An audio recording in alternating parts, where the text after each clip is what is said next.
Hey, it's Joy again. Today we'll be looking at JK Rowling's transphobic statement and breaking down some of the points of why it's transphobic. Hope you enjoy. I'm not going to be covering everything she says since it's a very long piece and there's lots of points that need breaking down. However, I'll be covering her main points, explaining why they're both wrong and transphobic. When JK Rowling talks about trans issues, she uses a lot of dog whistles. These are words and phrases that have hidden meanings.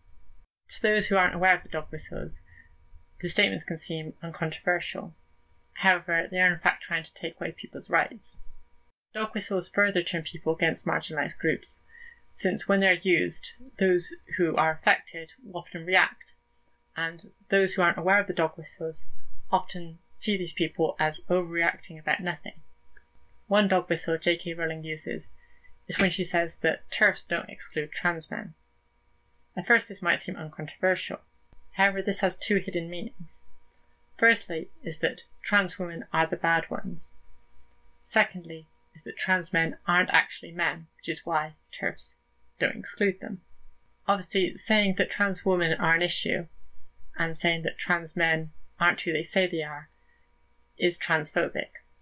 Before I get on to her main points, she mentions a few times that some people are actually just gay, but they are transitioning because of homophobia, as if transphobia doesn't exist. This idea is of course ridiculous. Transphobia is just as bad as homophobia. However, JK Rowling's mentioned in the tweet before that she doesn't think that transphobia actually exists. So JK Rowling has 5 reasons why she rejects trans rights. Let's get into them. What about my charity work? So bizarrely, she thinks that accepting trans rights will have an issue on her charity work. JK Rowling has charities set up that help women and girls, including helping women in prisons, survivors of domestic and sexual abuse, and research into MS.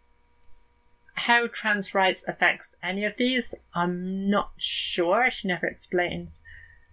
I can only presume that she has an issue with the idea that these charities will have to help trans women as well, which means she just has a strange fear of trans women. Think of the children. She is worried what trans rights mean for education. Obviously, this should just mean that children are taught that trans people exist, and that trans children should be safeguarded in schools. I can only assume she has an issue with this because she thinks trans people are bad, but she never explains this. What about my freedom of speech? So JK Rowling wants the freedom of speech to discriminate against trans people. Well, JK, you're free to discriminate, but keep in mind, freedom of speech doesn't mean freedom of consequence. Just as racists are deplatformed and criticised, so will you be. People assigned female at birth are being forced into transition. This is her most expanded upon point, so I'll break it down into its main parts. Autism. So I guess she's saying that autistic people can't be trusted to know whether they're trans or not. This is not only invalidating trans people's identities, but saying that autistic people can't make decisions for themselves. I can say with full confidence that my autism isn't a reason you shouldn't trust me. I know myself much better than some random neurotypical person. Social pressure. So she thinks that some AFAB people are being coerced into transition via social pressure. I can't speak for everyone, but I know myself that this idea is just ludicrous. Nobody can force you to be trans. And if there was, who wants to force people to be trans? And why do they want people to be trans? She doesn't explain, and I can't say it makes much sense. There are some cases where multiple people in a friend group come out as trans, but I think this is much more likely that like-minded people seek each other as friends. So, of course, your friends can be more accepting of LGBT people, and it's more likely that those people may be LGBT themselves. Trans people are just mentally ill. She suggests that AFAB people just want to transition because they hate themselves because of patriarchy and because they're mentally ill. Firstly, if you want to be gender non-conforming, that doesn't mean you're trans. You can not conform to your gender's expectations and still be a woman or a man. Secondly, trans people aren't mentally ill. There's a lot of transphobia in the world, and yes, that can make us depressed. But it's not because we are trans. I may be depressed, but that doesn't invalidate my gender. 60 to 90% of teens grow out of gender dysphoria. Here she's basically saying that it's just a phase. Firstly, she hasn't cited any source for this figure. I can only presume that it's a figure that TERFs throw around to discredit trans people. But let's accept that it's correct. What does it actually mean? Well, people might assume it means that 60 to 90% of trans people aren't actually trans or detransition. However, this is not the case. Many people might have gender dysphoria without actually identifying as trans or ever transitioning. Therefore, it's kind of a moot point when talking about trans people. If we look at an actual study of nearly 23,000 patients who had gender-affirming surgeries, only 62 of them regretted their decision. That is only 0.27%. Compare that to the 16.4% of people who are dissatisfied with their nose job. It's a pretty high satisfaction rate for surgery. So in reality, there isn't a huge amount of people detransitioning, like some people would like you to believe. There should be more gatekeeping. Because Rowling thinks there's a huge flood of cis people wanting to transition, she thinks there should be more gatekeeping in place to restrict the amount of people transitioning. Trans healthcare is already really hard to access for many trans people, so putting more restrictions on this is just going to make trans people's lives even more difficult than they already are.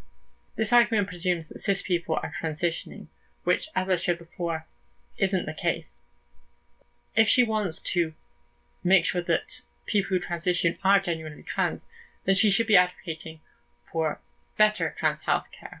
This could involve, for example, easier access to counselling, where people can talk through their gender dysphoria and their experience with gender, and have someone help them make the right decisions. This isn't having a checklist of saying, are you trans enough? This is simply helping people understand themselves better. It's too easy to get a gender recognition certificate. She makes the wild claim that any cis man can say he's a woman and get a gender recognition certificate.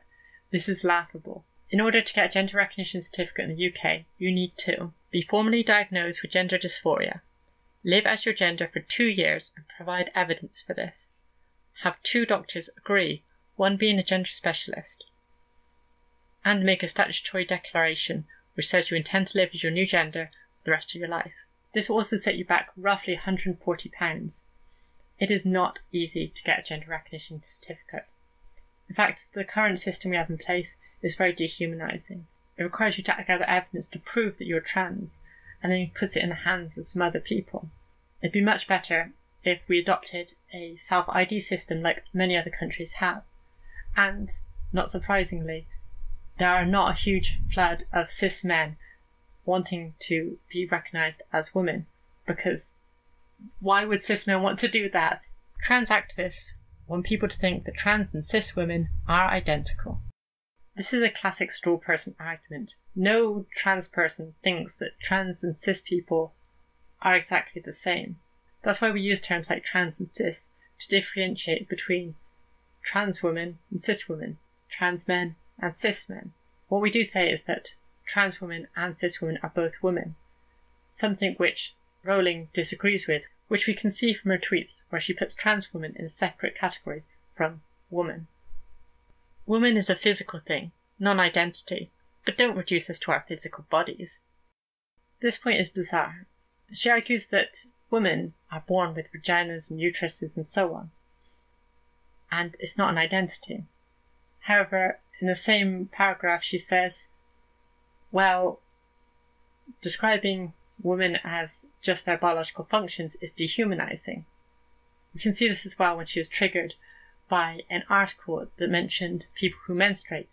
This, of course, includes some women, some men, and some non-binary people who will menstruate. She'd rather use the term woman, which excludes some men and non-binary people who menstruate, and includes some women who don't menstruate, including trans women, postmenopausal women, and women with AIS. I personally think it's more dehumanizing to categorize women as a list of biological functions, but what do I know? Her fifth and final argument is trans activists are bad. Once again, this is a longer point, so I'll break it up into subcategories once again. I have concerns about single-sex spaces. Basically, she doesn't like the idea of trans women using bathrooms and changing rooms. Why she thinks they're such a risk, I don't know. Trans women have been using bathrooms and changing rooms for decades now, and there's not loads of cases of them assaulting cis women.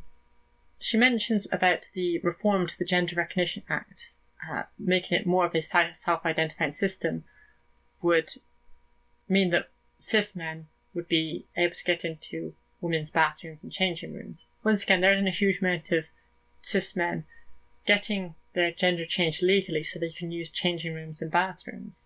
Even if they did, it's illegal to sexually assault or perv on people in these spaces, and they'd be prosecuted for doing so. That's not even to mention that trans people are allowed to use these spaces without a gender recognition certificate.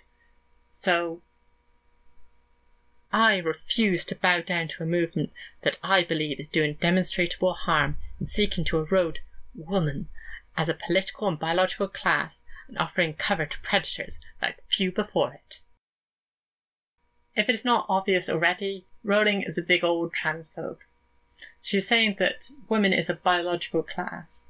This is flawed in several ways, which I might go into deeper in another video, but it definitely excludes trans women. So she's saying that trans women aren't real women. Secondly, offering cover to predators like none before. I don't know what trans person wants to offer cover to predators. Once again, we can see that Rowling thinks that trans women are just sexual predators, which is obviously transphobic and not based in reality. TERFs are concerned for our youth. She tries to make out that TERFs are concerned about young trans people.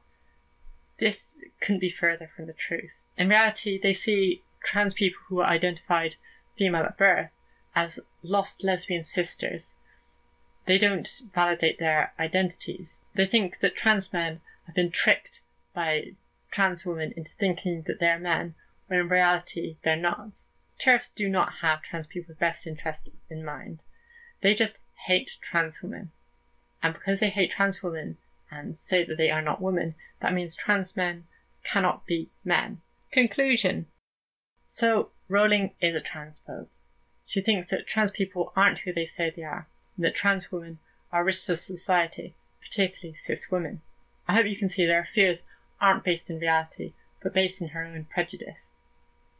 Trans women are women, trans men are men, and non-binary people are bodacious.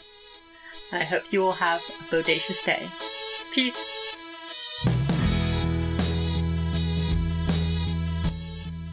Once again, I hope you enjoyed this video. Hopefully you found it interesting. If you have any comments to make, any suggestions for future videos, let me know in the comments below. Thanks again.